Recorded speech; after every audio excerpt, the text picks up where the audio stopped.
Hey, well, what's happening? Good morning. Welcome to Hobby Evolution.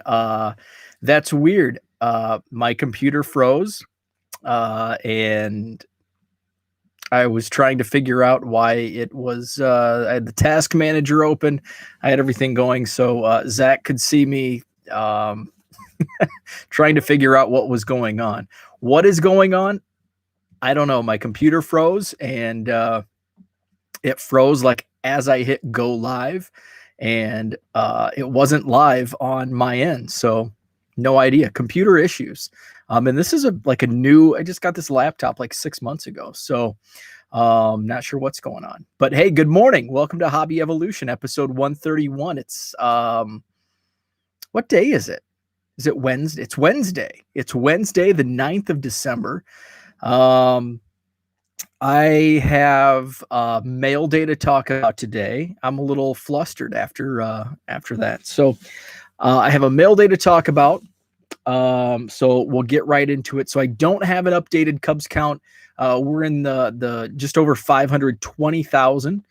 I have the box from David that I'm going to talk about here in a moment. I still need to get that counted. I did have the stuff I got from the auction. I got those set aside, the 74 tops and 67 tops. That added about a dozen, maybe 15 cards from those two boxes that I got. And then I got a box yesterday that I was not expecting, because I know when it was sent, I know where it was sent from, and it arrived yesterday. So this box came from my buddy George, KBO Collections in South Korea. And so I think, and I'm not familiar with this. So I think the state is Hongcheon. And I'm probably butchering that. So George, correct me. So I Googled this, and so George sent this box out on November 30th, which was 9 days ago, November 30th, and it arrived in Middleton, Wisconsin on December 8th. That's 8 days. Now, my second box from David in Elk Grove Village, Illinois. 136 miles to Middleton, Wisconsin. Took 9 days, and it's a priority box. 9 days from the suburbs of Chicago to Madison, Wisconsin. Priority mail. Korea, a box, traveled almost 7,000 miles in one less day. So I thought that was pretty funny, and I tweeted that out yesterday. So George sent some awesome stuff. There was, I think, 266 Cubs cards in this box. So I like what he did here, and I'm debating on whether or not to send this along to somebody else or keep it, because it's pretty cool. And I think this is the only one that says that from my cards, but I may have to keep it going. I think the intent was to keep this going. So I'll write Madison, Wisconsin, and send this to a fellow trader. So I do want this to go to a trader so we can keep this going. So I will do that. I've been to Hongcheon, and I'm butchering that, I bet, South Korea. So I will continue this. It's a Prism Silver of Kyle Schwarber. So I'll take him out of this top loader, and I'll write number 2, Madison, Wisconsin. So I'll set that over here, and I'll send it to a trade partner that's farther away. So I'm sending out a package to Kurt this week, and he's in Charlotte, North Carolina. So I'll send this on to Kurt in Charlotte. So also a Logan Watkins Prism, and this is numbered to 60, die cut orange. Cool card. Now I bought a Ben Baller Chrome box, but I flipped it. So this is my first Ben Baller Chrome card of Adbert Alzolay. So that was the Ben Baller Chrome edition. Another Prism, another Adbert Alzolay. This is, I'm not sure if this is called purple or fuchsia or whatever purplish color that is. How about this? This is cool. Ernie Banks, and this looks like a poster. So I think this is from Archives, maybe. Very cool. This is awesome. Mr. Sunshine, Ernie Banks, Topps poster. Very cool. And then, how about this? 2 days in a row, I talk about I talk about Joe Pepitone. This is a buyback archive signature series. Joe Pepitone 72 Topps, which will be the design for next year's Heritage. This is numbered to 84. Joe Pepitone, super funny dude. He wrote a book. I'm not sure when the book was published, a while ago, a couple decades ago, just about his time in baseball, and he tells some great stories. He was at Club 400, which I'm wearing the shirt today. He was at Club 400 a couple years ago with Randy Hundley, and who else was there? Bobby Dernier, Gary Matthews, Ray Burris was there. There was, I think, 6 former Cubs players that were there, and Pepitone was the star of the show. He was telling some good stories. So that was cool. So thank you to George, and I just love that a Korean mail day gets here faster than one from Chicago to Madison. One that I can zip down, and I can get to Elk Grove Village in a little over 2 hours. And yet it took 9 days for that priority mailbox to arrive. So that was the mail that arrived yesterday. I did go shopping last night on eBay, but I didn't find anything that I wanted, and so I've kind of been my collecting money has been going to the wrestling magazines. I won a bunch of auctions, so I won a bunch for like $250 an issue. That'll take up a lot of my 80s and 90s portion of the collection. So I'm collecting the run of Pro Wrestling Illustrated, which came out in 1979. It was my favorite wrestling magazine when I was collecting those in the mid 90s. I've kind of resumed paying some attention to some pro wrestling and decided to subscribe, give me something to read here and there, and just kind of found that joy it gave me when I was a teenager. So decided to go back, get some issues, and collect the run and binder them up. I think they look great, flipping through the binders. So that'll be a winter project that I work on. And I've been shopping for Cubs cards, and nothing really has stood out at me. Prices are inflated. I was looking at I did put some Chris Bryant, Bowman Afflecks in my watch list. So I may pull the trigger. My Fetch Rewards app, I need like another couple hundred points to reach the $25 plateau for a gift card. So once I hit that, then I'll probably pull the trigger on a Chris Bryant.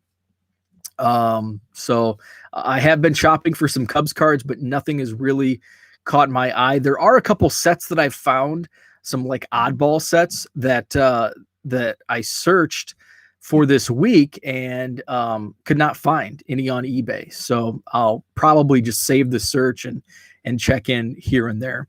Jenny's with me. Good morning.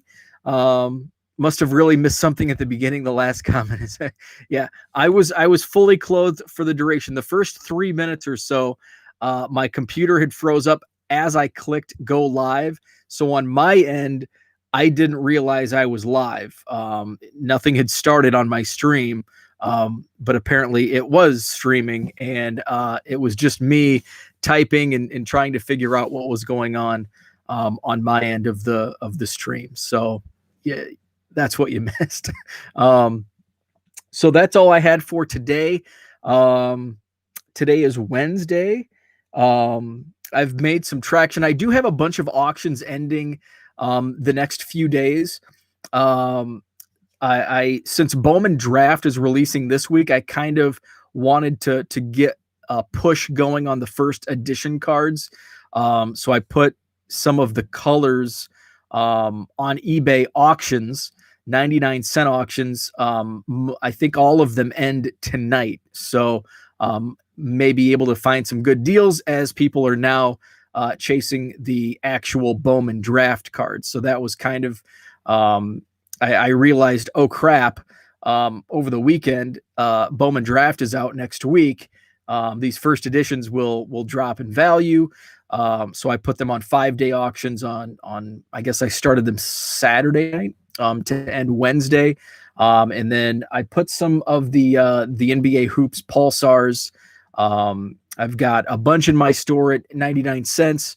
And then some of the stars and the Pulsar colors, put those at auction. I think I am going to open all of the boxes now.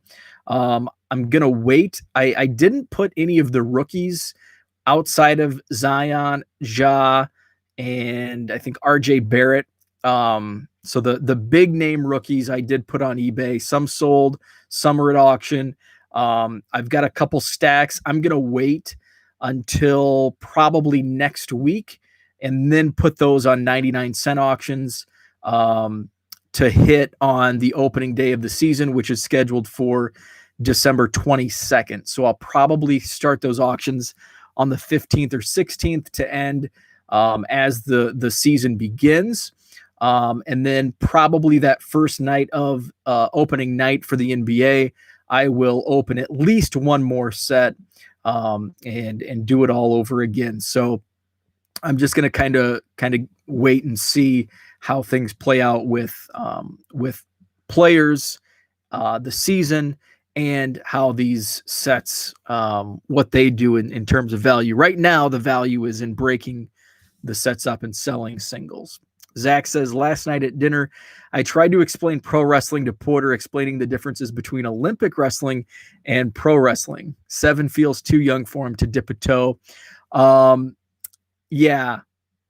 Wrestling in the last 23 years has become pretty adult. It was very kid friendly up until the mid '90s, and you had the Attitude Era, which began around '97, and the late '90s they probably went over the line a few times. Now, as I look back, and it's like, when I was 18, I thought it was great. But now that I'm 38, it's like, whoa, I can't believe they did that on TV. The last Raw I watched was 7+ years ago. I can't imagine it has tamed down at all. Seems like an early teen starting point. Yeah, 7 I would say is a little early for WWE. Yeah, probably 11, 12 I would say is when you can start. And yeah, Trish Stratus. Yeah, back in those days, it was there was some wild stuff, kind of crazy what they were putting on TV. And I had a lot of friends that were not allowed to watch WWF at the time. They could watch WCW, which WWF bought in 2001. WCW was much tamer. I guess if you could start with some of the old stuff, if you can find it on YouTube. There's some channels I watch on YouTube with some of the old stuff. So like WWF Superstars from like the early '90s, they had Doink the Clown, the Undertaker, and it was very kid friendly. When we were kids, with Hulkamania, and then going into the mid '90s, and probably '96 is where they really started to go PG-13, and then as the '90s progressed, it went to rated R pretty quickly. He had my old Hulk junkyard thumb wrestler toys. That was a different era. Yeah, it was the '80s, the rock and wrestling connection in the mid '80s, Hulkamania, and then you go into kind of a cartoonish area. I like the mid '90s stuff, right before the Attitude Era. It was very gimmicky. You had Doink the Clown. You had some really stupid gimmicks that I loved. TL Hopper was a plumber. You had Duke the Dumpster Drosy, who was a garbage man. Everybody had these cartoonish gimmicks. And I was at that age. I was, 12 probably. Well, towards the end, yeah, 12, between 10 and 13 during that era. So I was really attracted the cartoonish early to mid '90s WWF. So it's brought back some fun memories, and I listened to some podcasts that reference like the territory days of the early '80s. So reading some of these back issues from the early to mid '80s kind of gives me a little more insight to some of the stories I hear on the podcast, where when I hear them, it's thing resonates with me because I wasn't watching, or I haven't watched those shows. So kind of fun. It's helping me get through this wacky winter. So that's what of watching me just trying to look blankly at the computer screen and figure out what's going on. So that's it for today. Website is 1millioncubs.com. Twitter is at 1millioncubs. And the eBay store is 99centcards.com. Have a great Wednesday.